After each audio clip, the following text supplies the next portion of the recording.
Saudara-saudara yang terkasih dalam Tuhan Yesus Kristus, saat ini kita beribadah kepada Tuhan dengan hati yang teguh, meski di tengah situasi yang tidak mudah. Tuhan tak pernah meninggalkan kita sendirian. Dia senantiasa tetap menyertai kita.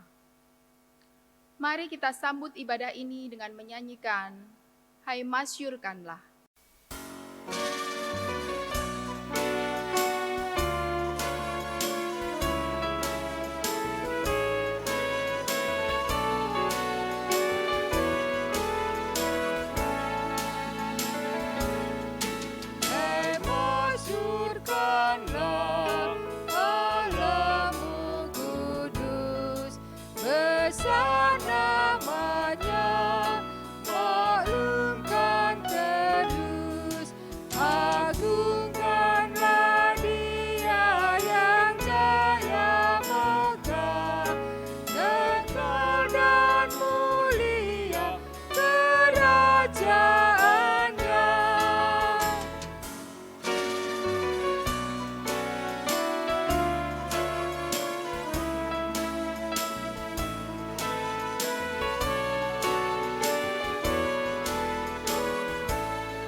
Ibadah ini berlangsung di dalam nama Allah Bapa, Anak, dan Roh Kudus.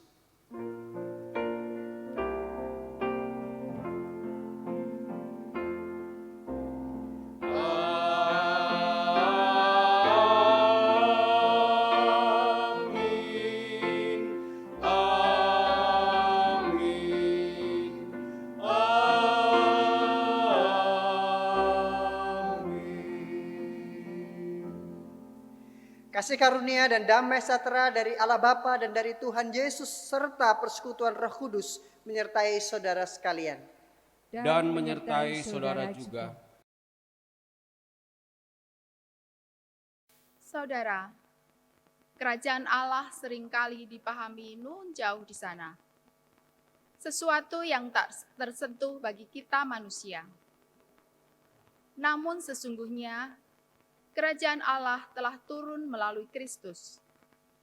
Karya kasih, pengampunan, dan penyelamatannya adalah Injil kerajaan Allah sebagai misi Kristus bagi dunia ini. Bagi kita yang percaya juga diutus untuk menghadirkan tanda-tanda kerajaan Allah bagi orang-orang di sekitar kita. Terlebih di tengah dunia yang sedang menderita saat ini, dunia membutuhkan kerajaan Allah hadir.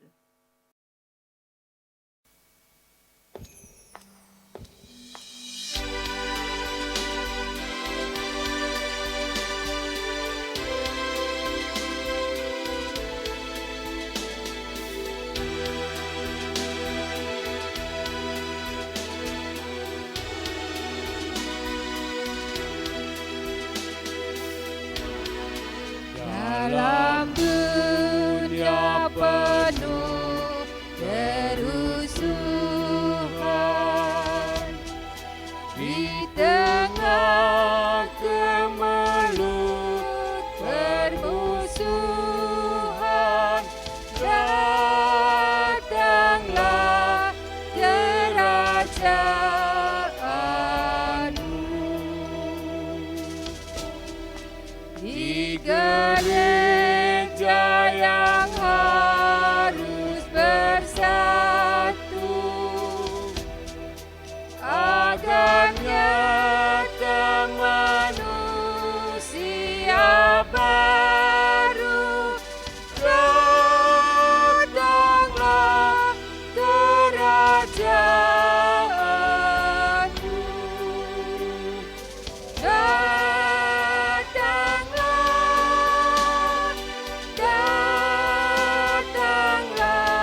Saat ini kita diberi kesempatan untuk mengakui kelemahan kita di hadapan Tuhan dan memohon kasih kepadanya.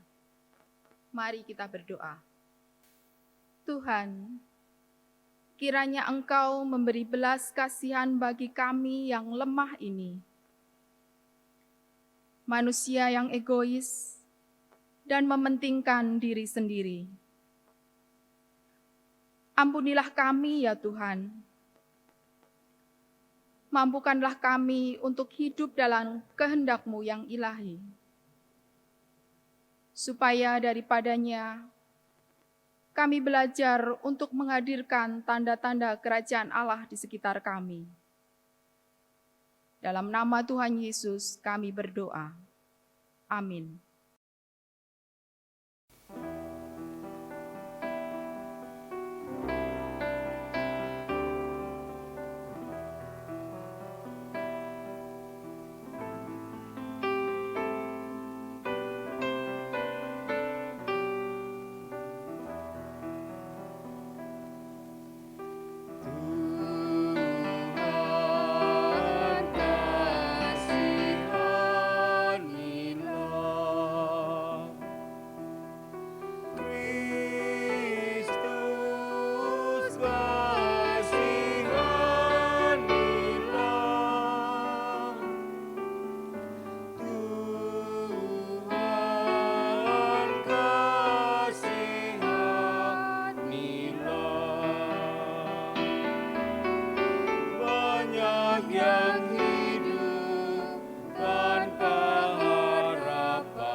Tuhan kita yang Maha Pengasih dan Penyayang menyatakan berita anugerah sebagaimana terdapat di dalam Roma pasal 5 ayat 1 dan 2. Sebab itu kita yang dibenarkan karena iman, kita hidup dalam damai sejahtera dengan Allah oleh karena Tuhan kita Yesus Kristus. Oleh Dia kita juga beroleh jalan masuk oleh iman kepada kasih karunia ini. Di dalam kasih karunia ini kita berdiri dan kita bermegah dalam pengharapan akan menerima kemuliaan Allah. Demikianlah berita anugerah dari Tuhan. Syukur kepada Allah. Dalam Tuhan saudara menerima pengampunan. Dalam Tuhan saudara juga menerima pengampunan.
Saudara-saudara, kita akan menyambut firman Tuhan.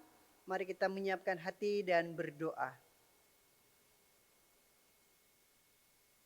Tuhan Sang Firman yang hidup, kami hendak menyambut sabda-Mu. Kami menyiapkan hati dan biarlah Roh Kudus yang menolong kami untuk dapat memahami sabda Tuhan supaya dapat kami wujud nyatakan dalam kehidupan kami sehari-hari. Berkati hamba-Mu yang akan menyampaikan sabda Tuhan. Di dalam nama Tuhan Yesus Kristus. Amin. Firman Tuhan terdapat di dalam Matius 9 ayat 35 sampai pasal 10 ayat yang ke-8. Demikianlah Yesus berkeliling ke semua kota dan desa. Ia mengajar dalam rumah-rumah ibadat dan memberitakan Injil kerajaan surga, serta melenyapkan segala penyakit dan kelemahan. Melihat orang banyak itu, tergeraklah hati Yesus oleh belas kasihan kepada mereka, karena mereka lelah dan terlantar seperti domba yang tidak bergembala. Maka katanya kepada murid-muridnya, "Tuaian memang banyak, tetapi pekerja sedikit. Karena itu mintalah kepada Tuhan yang empunya tuaian, supaya ia mengirimkan pekerja-pekerja untuk tuaian itu." Yesus memanggil ke-12 muridnya dan memberi kuasa kepada mereka untuk mengusir roh-roh jahat dan untuk melenyapkan segala penyakit dan segala kelemahan. Inilah nama ke-12 rasul itu. Pertama, Simon yang disebut Petrus dan Andreas saudaranya, dan Yakobus anak Zebedeus dan Yohanes saudaranya, Filipus dan Bartolomeus, Thomas dan Matius pemungut cukai, Yakobus anak Alfeus dan Tadeus, Simon orang Selot, dan Yudas Iskariot yang mengkhianati dia. Ke-12 murid itu diutus oleh Yesus dan ia berpesan kepada mereka, "Janganlah kamu menyimpang ke jalan bangsa lain atau masuk ke dalam kota orang Samaria, melainkan pergilah kepada domba-domba yang hilang dari umat Israel. Pergilah dan beritakanlah, kerajaan surga sudah dekat.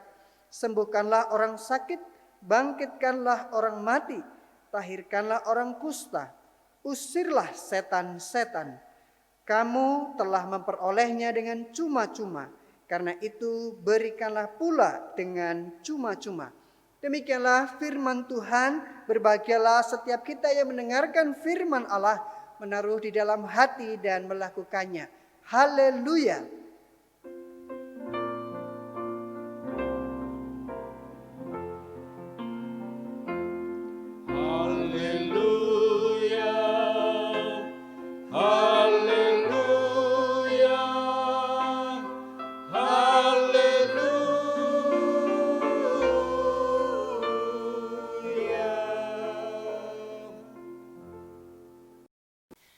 Saudara-saudara yang dikasihi oleh Tuhan, hampir 3 bulan kita semua menghadapi masa pandemi ini.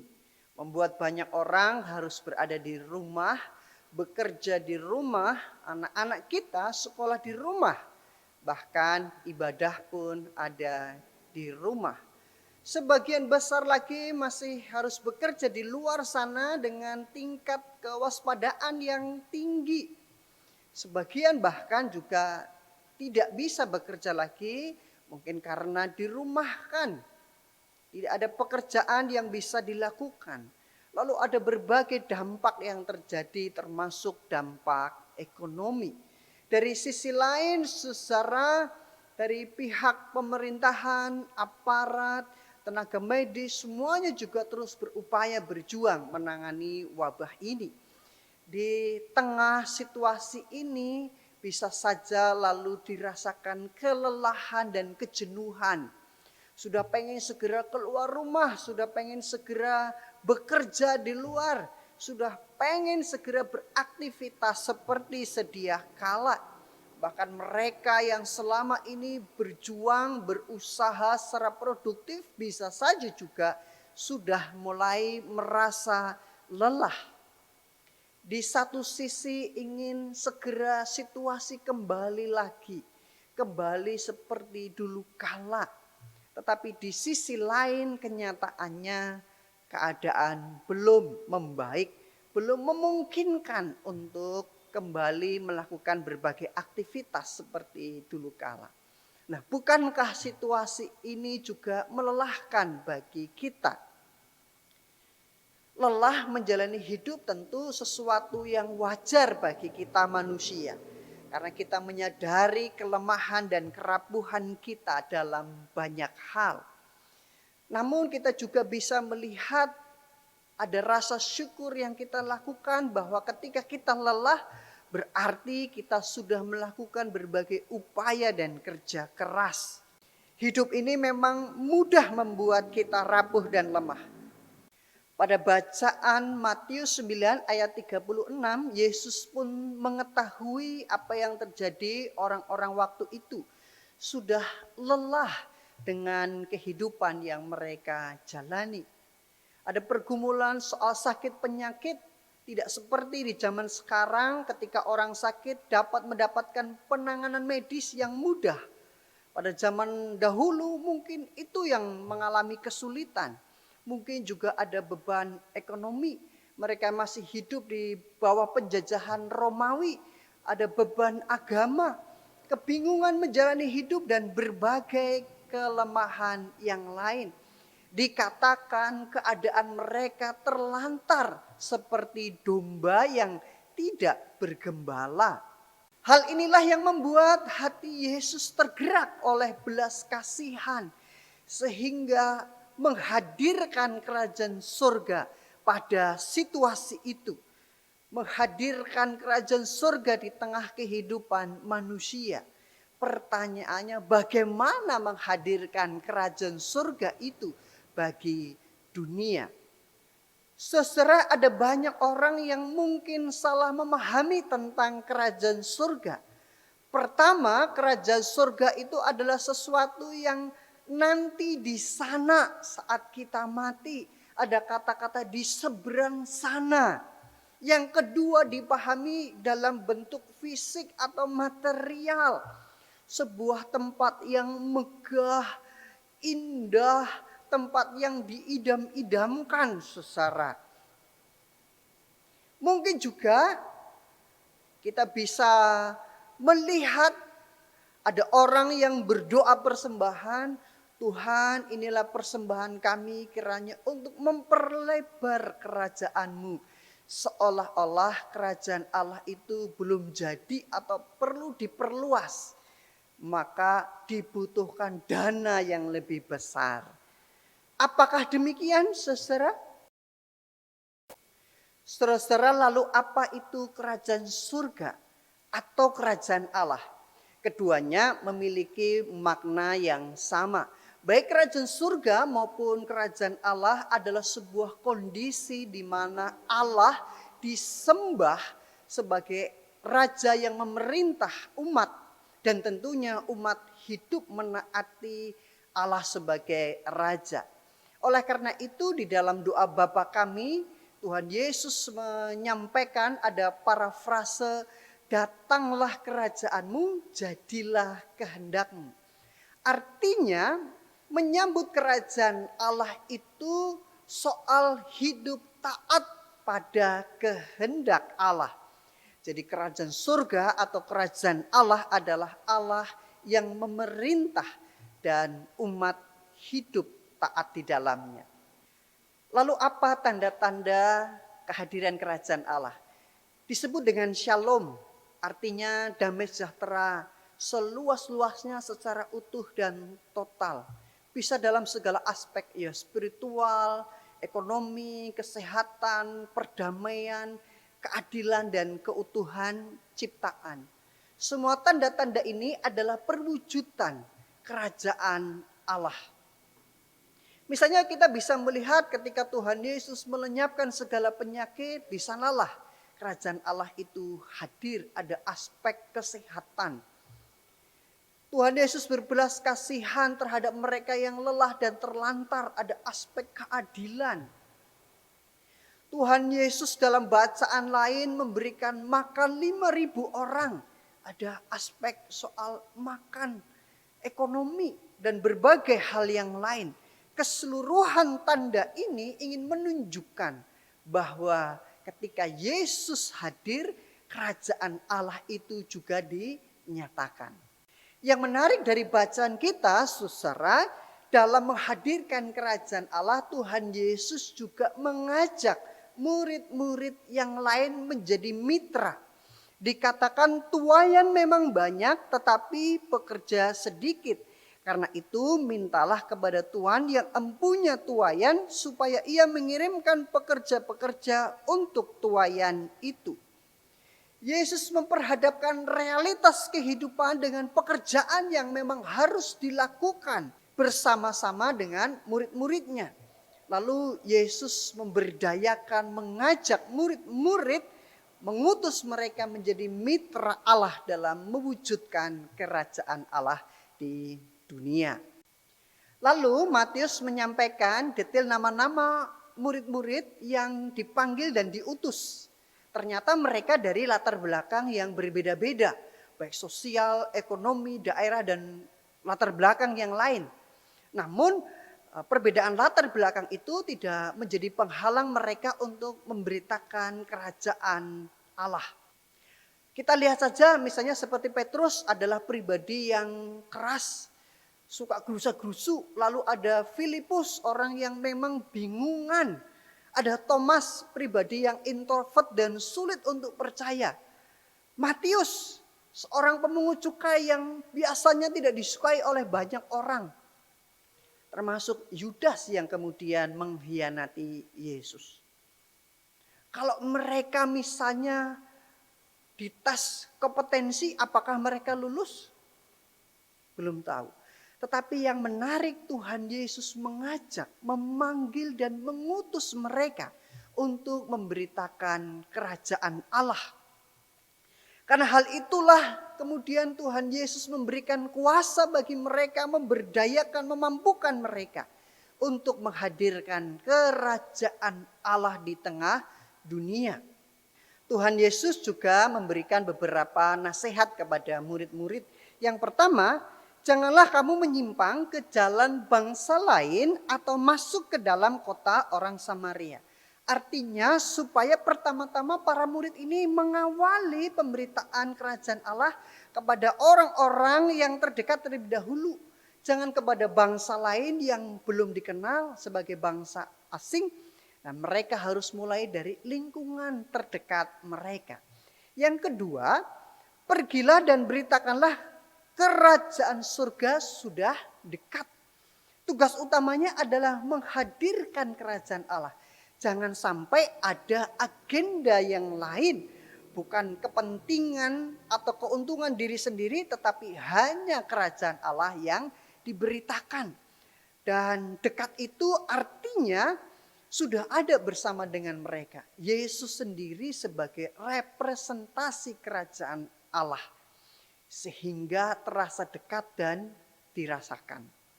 Yang ketiga, sembuhkanlah orang sakit, sembuhkanlah yang sakit kusta, usirlah setan-setan. Kesembuhan, peristiwa membangkitkan orang mati, mengusir setan dan yang lain sebagainya adalah sebagai tahap awal dan sekaligus menghadirkan tanda-tanda kerajaan Allah. Dan semuanya itu sesuai dilakukan harus dengan tulus keikhlasan. Bahkan dengan rasa syukur karena mereka yang sudah terlebih dahulu mengalami dan merasakan kehadiran kerajaan Allah dalam diri Yesus sendiri.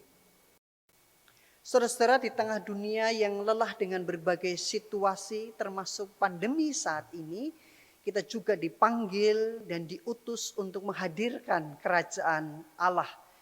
Hadirkanlah shalom di tengah keluarga kita, shalom dalam pekerjaan dan shalom di tengah masyarakat kita. Misalnya menghadirkan shalom di tengah keluarga kita, hadirkanlah suasana surga itu, bukan suasana neraka. Ribut terus, sikap tidak peduli sehingga membuat suasana menjadi seram.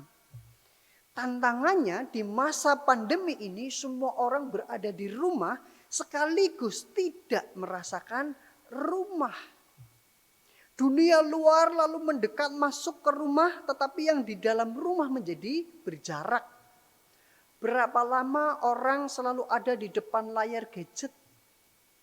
Berapa kali dalam seminggu orang nge-zoom untuk berbagai kegiatan acara termasuk kegiatan gerejawi? Berapa lama kita bekerja di rumah? Lalu ada waktu yang berkualitas tidak dengan keluarga kita? Semua ada di rumah tetapi bisa saja relasi menjadi berjarak. Maka nikmati kesempatan ini untuk menciptakan suasana kerajaan surga. Menghadirkan tanda-tanda kerajaan Allah itu ada di rumah kita masing-masing. Kerajaan Allah juga mewujud dengan menghadirkan kasih yang tulus. Pengampunan yang sejati. Hidup berdamai seorang dengan yang lain, termasuk juga menjaga keutuhan ciptaan. Rasa kemanusiaan di tengah pandemi ini menjadi sangat berarti. Saling membantu, saling menolong, saling menopang, memperhatikan satu dengan yang lain. Dengan cara demikian, maka tanda-tanda kehadiran Allah sungguh-sungguh boleh dialami, dirasakan dalam kehidupan kita. Selamat menjadi mitra Allah untuk menghadirkan tanda-tanda kerajaan Allah. Amin. Tuhan Yesus memberkati.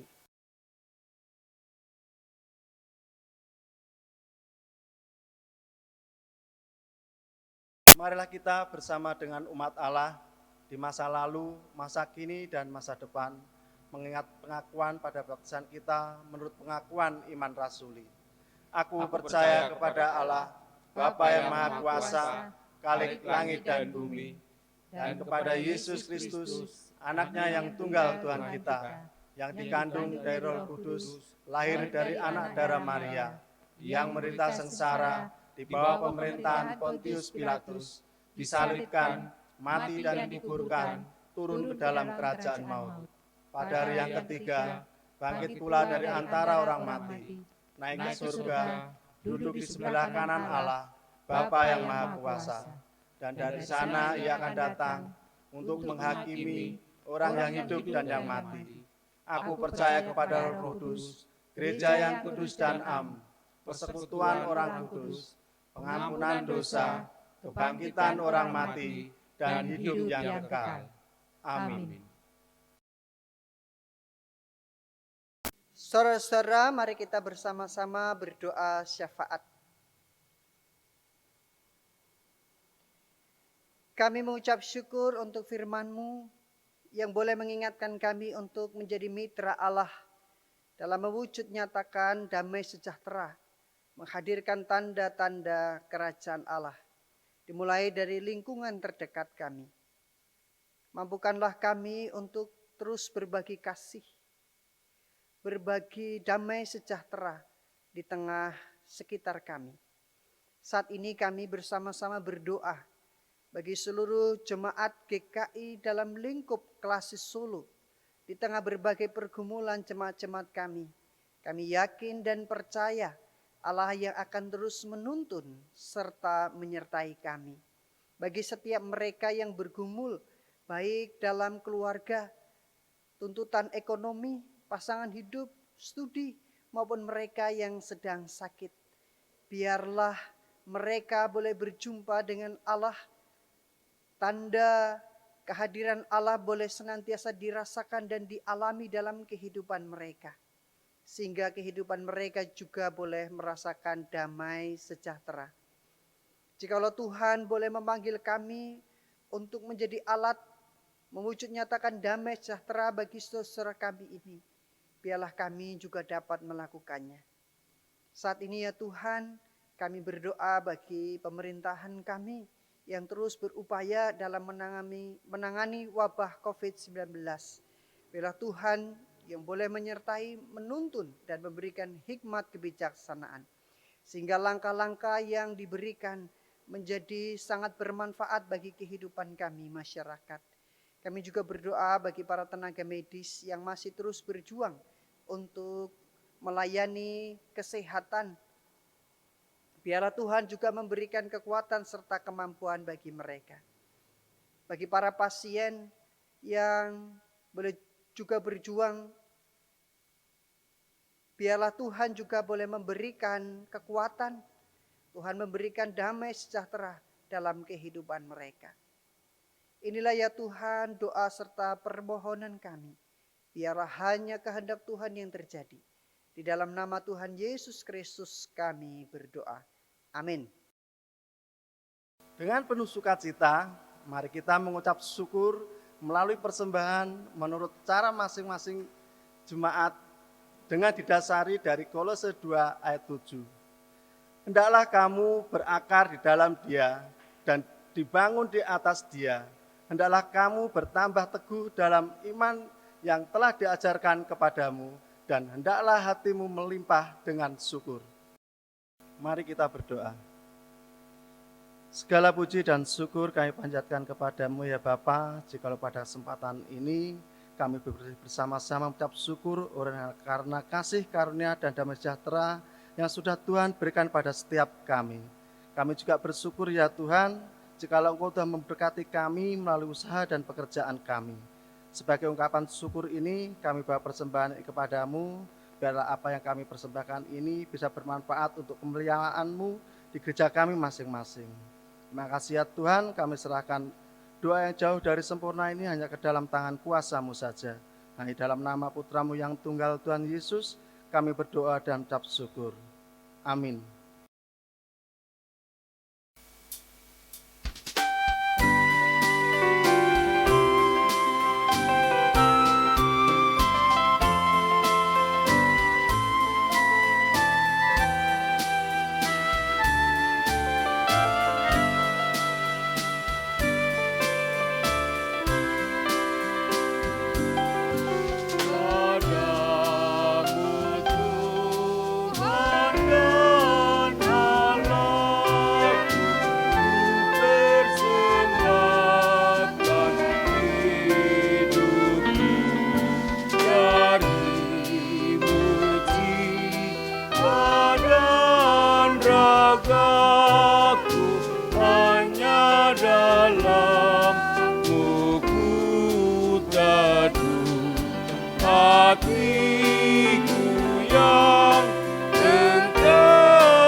dalam sesamaku, Dikau yang aku puji dalam ciptaanmu, juga di pekerjaan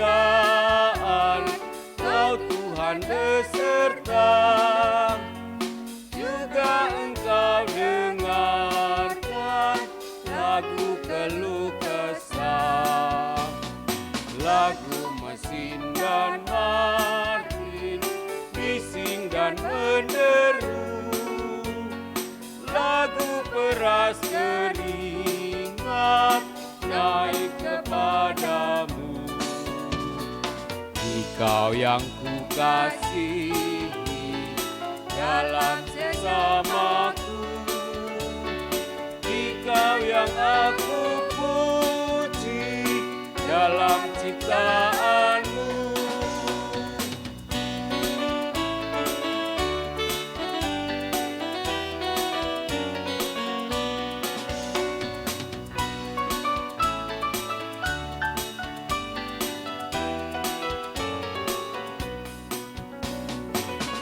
dalam suka duka Kau ingin beserta, turut memperjuangkan damai sejahtera.